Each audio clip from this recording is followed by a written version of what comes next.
కారం రంగు రుచితో ఉంటుంది. ఆచి మిరపపొడి అదరగొట్టే కారం రంగు రుచి.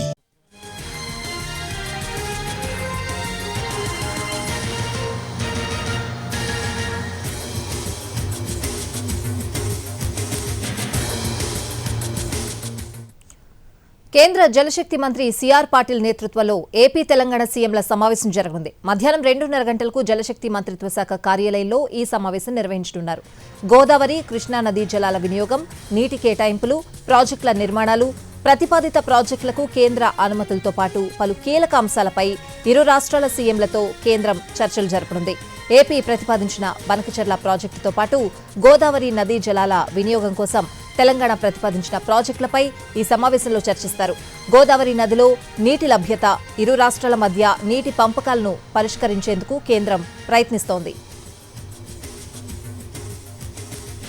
బనకచెర్ల ప్రాజెక్టుపై వెనక్కి తగ్గేది లేదంటోంది ఏపీ ప్రభుత్వం. కేంద్ర జలశక్తి మంత్రితో సమావేశంలో బనకచెర్లపై మాత్రమే చర్చించాలని సింగిల్ అజెండా ఇచ్చింది. మరోవైపు బనకచెర్ల ప్రాజెక్టును తీవ్రంగా వ్యతిరేకిస్తోంది తెలంగాణ.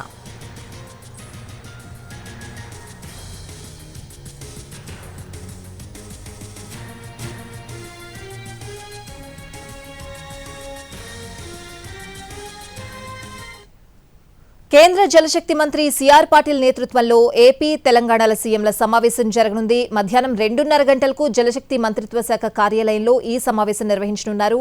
ఈ సమావేశానికి సంబంధించిన పూర్తి అప్డేట్స్ అడిగి తెలుసుకుందాం. మా ప్రతినిధి ప్రసాద్ ఢిల్లీ నుంచి లైవ్ లో సిద్ధంగా ఉన్నారు. ప్రసాద్,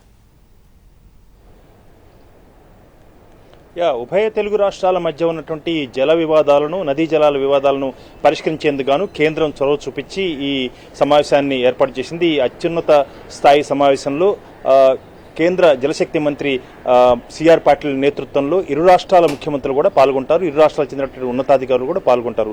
ప్రధానంగా ఏపీ ప్రతిపాదించినటువంటి ఈ బనకచెర్ల ప్రాజెక్టుతోనే ఈ వివాదం స్టార్ట్ అయింది. తెలంగాణ గోదావరి నదీ జలాలను వినియోగించుకునేందుకు అనేకమైనటువంటి ప్రాజెక్టులను ప్రతిపాదించినప్పటికీ కూడా కేంద్రం ఇంతవరకు కూడా పరిశీలించకుండా, అనుమతులు జారీ చేయకుండా పెండింగ్లో పెట్టింది. ఈ అంశాన్ని పరిశీలించకుండా అదే గోదావరి జలాలను వినియోగించుకునేందుకు గాను ఏపీ ప్రతిపాదించినటువంటి బనకచెర్ల ప్రాజెక్టుకు శీఘ్రగతిన చాలా వేగంగా అనుమతులు మంజూరు చేసే ప్రక్రియను తాము వ్యతిరేకిస్తున్నామని చెప్పి చాలా గట్టిగా తెలంగాణ నీటిపారుదల శాఖ మంత్రి ఉత్తమ్ కుమార్ రెడ్డి, ముఖ్యమంత్రి రేవంత్ రెడ్డి స్వయంగా వచ్చి సిఆర్ పాటిల్తో మాట్లాడి ఆ మేరకు తమ వ్యతిరేకతను వ్యక్తం చేశారు.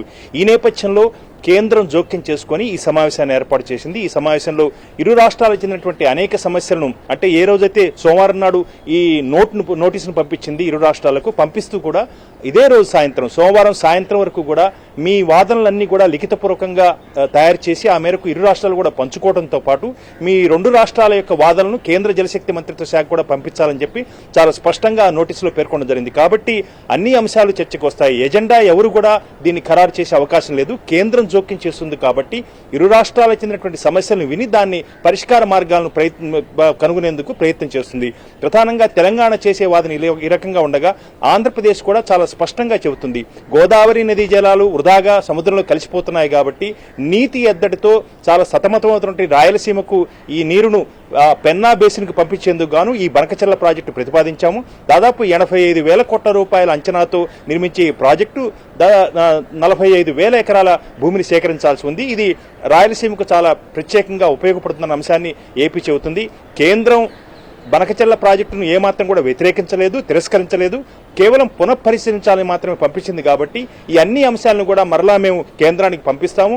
కేంద్ర జలసంఘం యొక్క అభిప్రాయాన్ని, అనుమతులను కూడా తీసుకుంటాము. అదేవిధంగా ముందుగా గోదావరి నదిలో నీటి లభ్యత ఏ రకంగా ఉంది, ఏ ప్రాజెక్టుకు ఏ రకంగా వాడుకోవాలన్న అంశాన్ని స్పష్టంగా చేయాలి. కాబట్టి కేంద్రం యొక్క పాత్ర చాలా కీలకం. కాబట్టి కేంద్రం ఈ విషయంలో జోక్యం చేసుకుని ఇరు రాష్ట్రాల యొక్క అభిప్రాయాలను తెలుసుకున్న తర్వాత దీన్ని పరిష్కరించేందుకు ప్రయత్నం చేస్తుంది. అందులో భాగంగానే ఈ రోజు ఈ ఉన్నత స్థాయి సమావేశాన్ని ఏర్పాటు చేసింది. ఈ సమావేశంలో బనకచెర్లతో పాటు తెలంగాణ ప్రతిపాదించినటువంటి అనేక గోదావరి నది జలాల కోసం ప్రతిపాదించినటువంటి అనేక ప్రాజెక్టుల అంశంపై కూడా చర్చకు వస్తాయి. కృష్ణా నదీ జలాల యొక్క వివాదాలు కూడా పరిష్కరించేందుకు కేంద్రం ప్రయత్నం చేసే అవకాశం ఉంది. కాబట్టి రెండు నదులు, ఇటు కృష్ణా గోదావరి నదీ జలాల యొక్క వాడకాన్ని ఏ రకంగా ఉపయోగించుకోవాలన్న అంశంపై ఈ రోజు జరిగే సమావేశంలో చాలా పూర్తిగా, చాలా స్పష్టంగా చర్చ జరుగుతుంది. Right Prasad, thanks for the updates.